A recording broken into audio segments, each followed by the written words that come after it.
Ebusian Foneti for higher for 1GH, and then first time I bounce, so I need no book and sliding. No one subscriber, man. Sabine news be an she be a notification for so no abesha so marry with Obesha more than for so and you for me and can some sort of thing. You need me say what China that's an Samria, and just a becker ruling me because so a year parliament edify one on by majority, one on by minority near the adeno. You need me say a becker speaker and I declare say or say a idea. NDC for name majority say because 3 a seat or MPP Amanuko no, he say a dampan to say a they say according to constitution no, say una we less ye beka a more parliamentary seat na mona be minority more me highest no and me majority. Now so information it and say you say about the kwaba bontin e ka say or no pass from junior de sana ne native bi so information rich and say yes say ya suma suggest for ni bi ama ko yeden o ma ko tete parliament for parliament chiho e bi kwa boy rain inside near that the train or china ruling ne be koso no se ne be meet my yeden I dibone I saw NDC for including the parliament speaker Baba Ben Crampo I just say me ken kwa min kind about bontia beliki some information I just say a more me pa na nsem no e na o ka say agwanyo governments brown no ye beka conference press conference no enra no e no de tudwa esa warning sa stress for say so man enjoy the more church na de beto mo nya papa because sankofo come one sem di ntia ma sa niema na epie ni say yesom koye inshimu bi secretly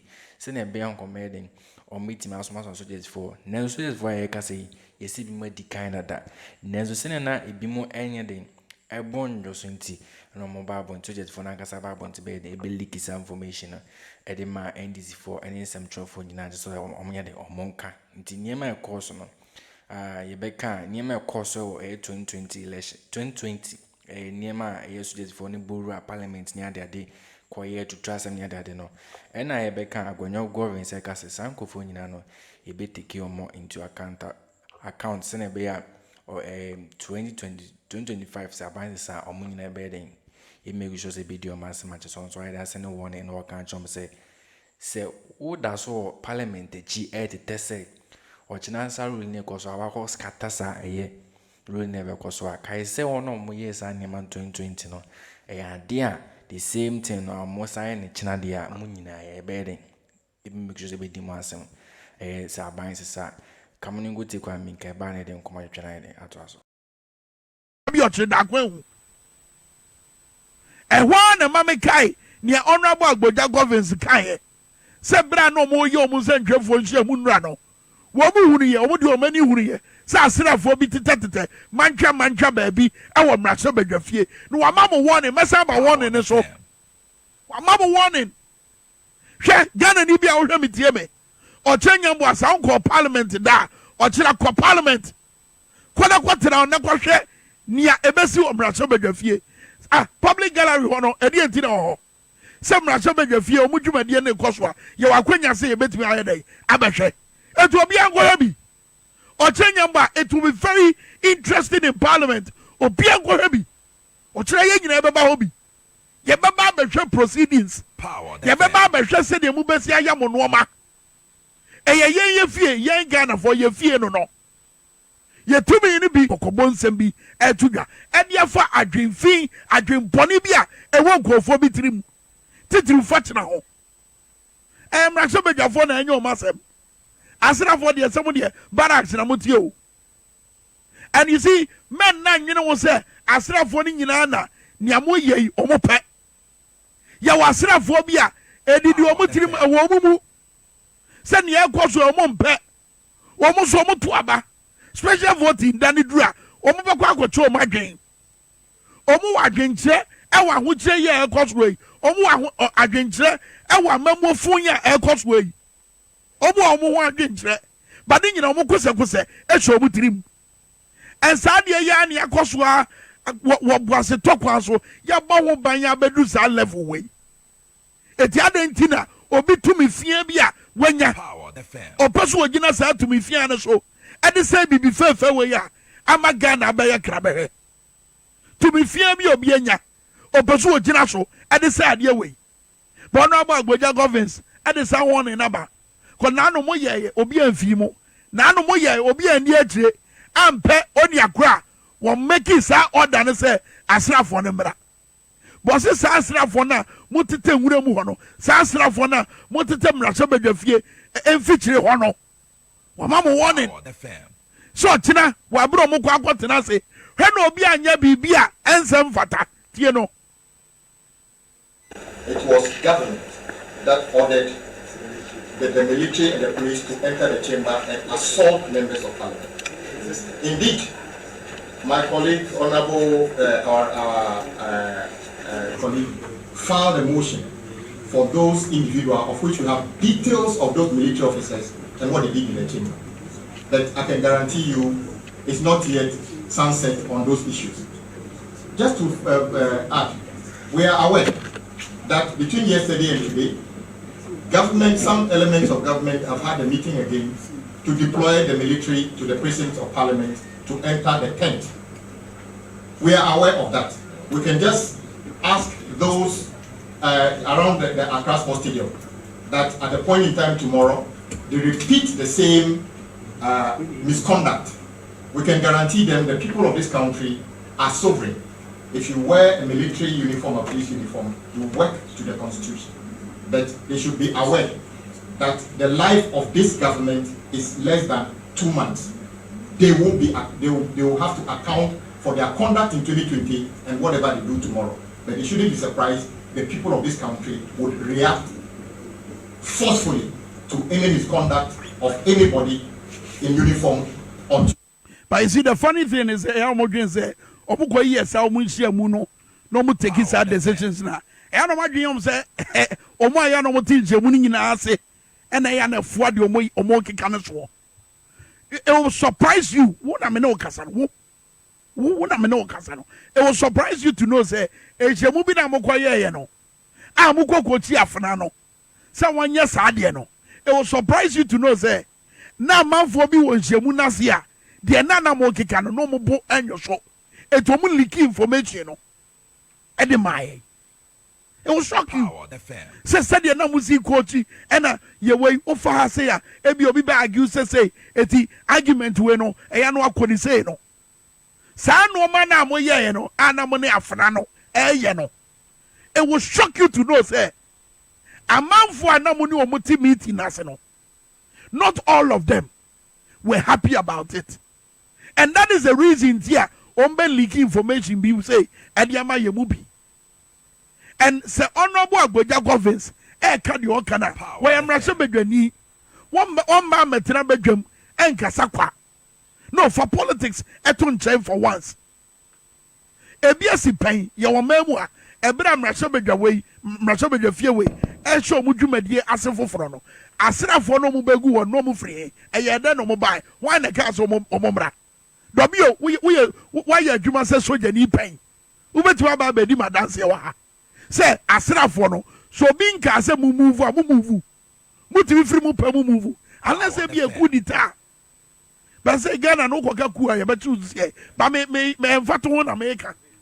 For panel, and he said you must see a temple band terminal. And no man for being a game is hey, I say when you Mokotira Pediasi baby, and a muye mubi, nem penny for me was here, and your coach mo was said your mubesi, I am a norma. I give me son, I wouldn't go for him. I wouldn't go for him.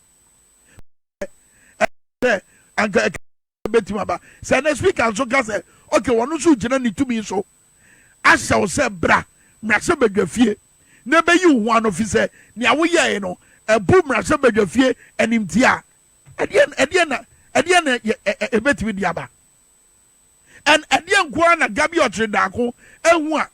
Obia Wakacha said your local politics when yet the international politics lawyer. Adian Guan when one, all of a sudden, war Boko say, and penny for one Rasha Bedfie, a woman and what I say, no mumbo and some Sadabaya, Basa Yobiansi, a feature echo. And then I got 80 well, I share yeah, Ghana for representation one. I wanted to be Kesi any day. I want Mommy sound.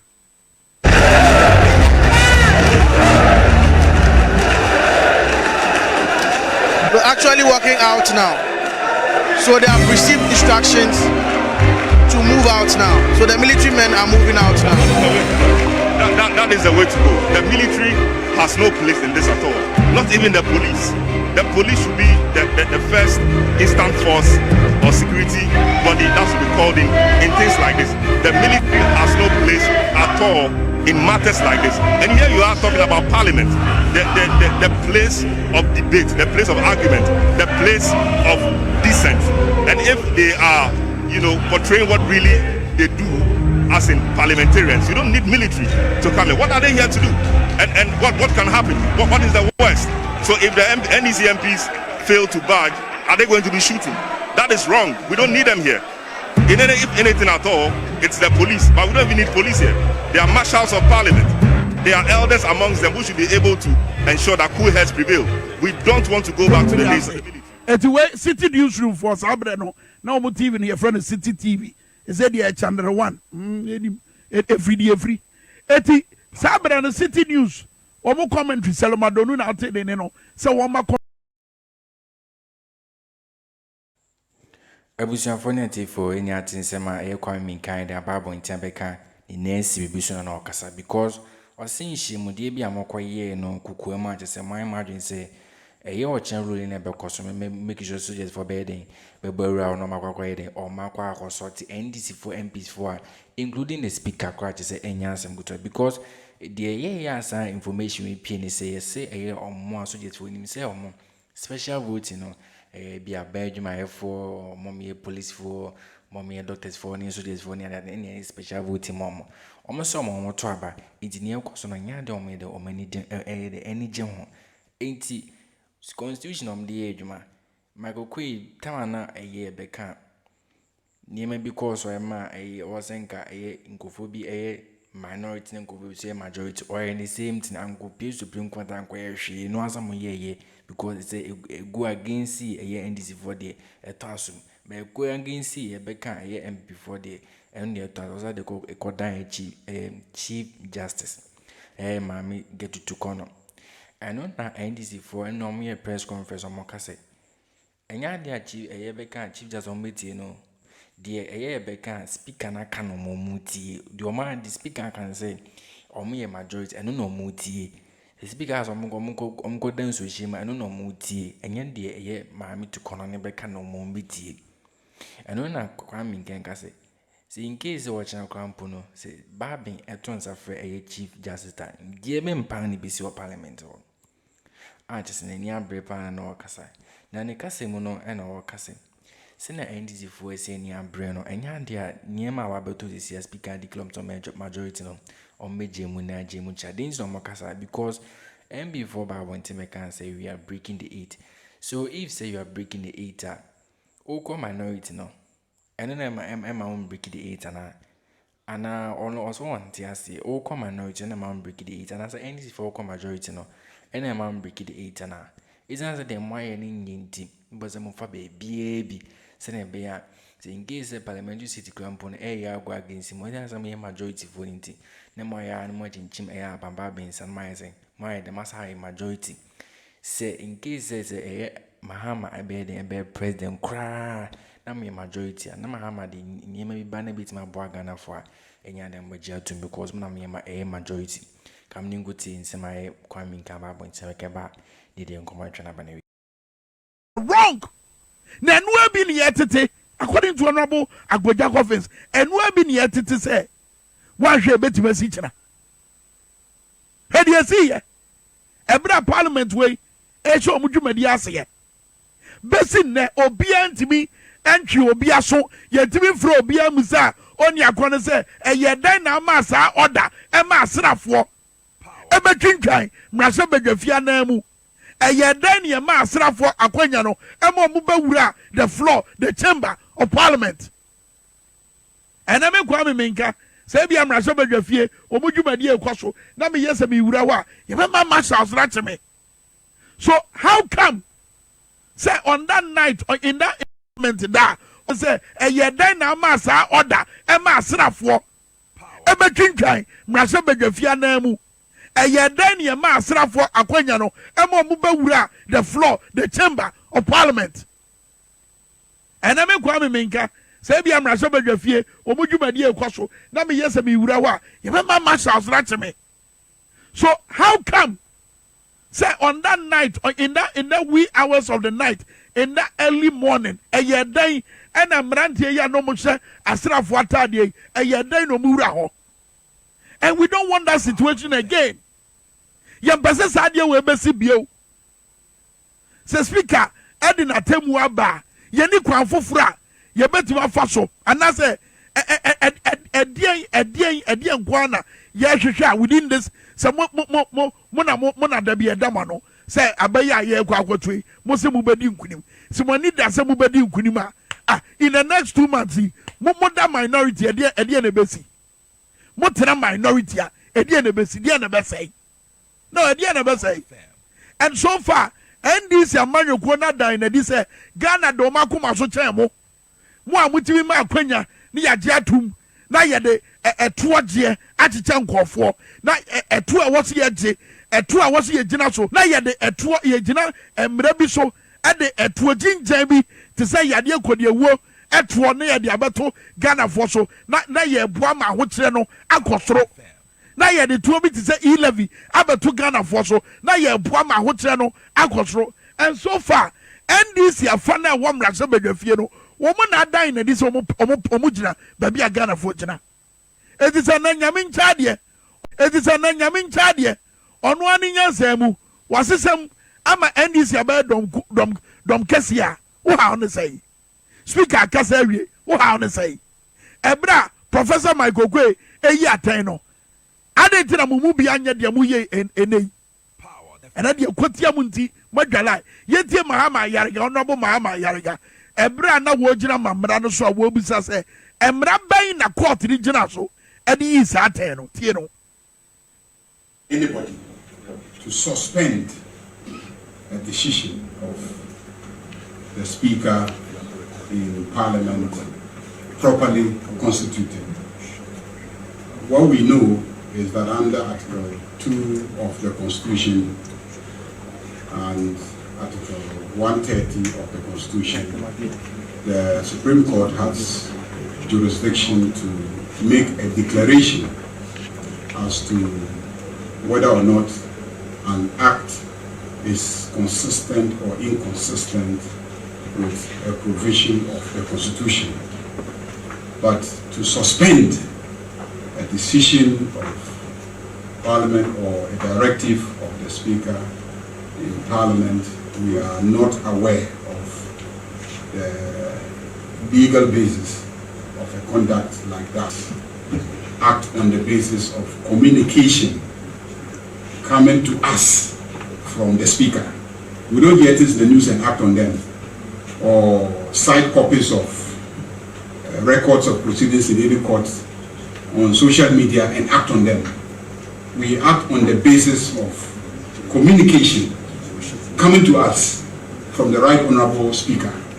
And if that communication is consistent or inconsistent with a provision of the Constitution, but to suspend a decision of Parliament or a directive of the Speaker in Parliament, we are not aware of the legal basis of a conduct like that. Be that as it may, we as parliamentarians act on the basis of communication coming to us from the Speaker. We don't get the news and act on them, or cite copies of records of proceedings in any court on social media and act on them. We act on the basis of communication coming to us from the Right Honorable Speaker. And if that communication says we should walk into the sea, we walk into the sea. Because we listen only to the Speaker and nobody else in relation to the integrity, the legality, and the appropriateness of what has happened in the chamber. Eti Mama Yariga or Mrenimuni have a trained lawyer. Sasia Mrasabedani was a wonim and Mrenina Sua. Court no Jinaso, Eddie is Ateno.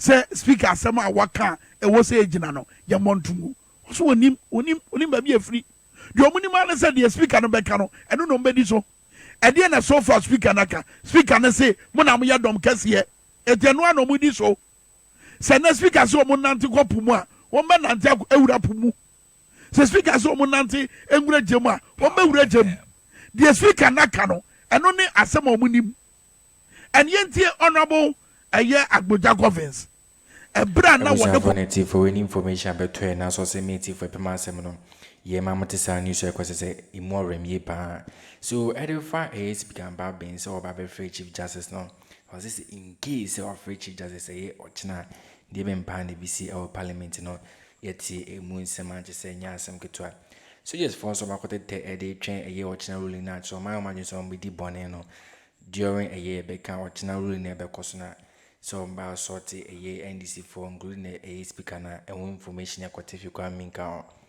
gabi ochida kwa yese onu preach a beka a peace no because all the way a international politics union local politics no and we say nya yakotifi kwa minka wache na enya asɛnkotwa yese no yenim de ntia a afenyo markings and MP before aka no enya bring a majority because mostly you are breaking the 8. So breaking the 8 and from a majority me minority was saying. So I buy no idea too. Some information here what if you come in come just say yes and go any NDC for so I imagine say or more joining Ghana for and your more personal interest be no made or more joining and no information here what if you watch is not and so a more remi pan. You becan so I speak about me so I'm making it now dream we say a dear or money the majority and ya do me a minority because according to constitution and sanity Michael Quay here then AAB. So how come say net the a baby ye be and on the NCP Supreme Court some information here what if you come in can watch not in years and good. So just for some meeting secretly no I just on my imagine say a year watch not a rule never because on be hard you know. Yekwate some information I just say yebeka MP or ye NDC for na ye agwanyo government so information about to Johnny warn or the moment na ye den yetifri wana and also so na emu remi pa okay can say me bright a bit my den actually adwen our comment such meeting so share am down for so any bianhwe subscribe my and no book and so higher for 1G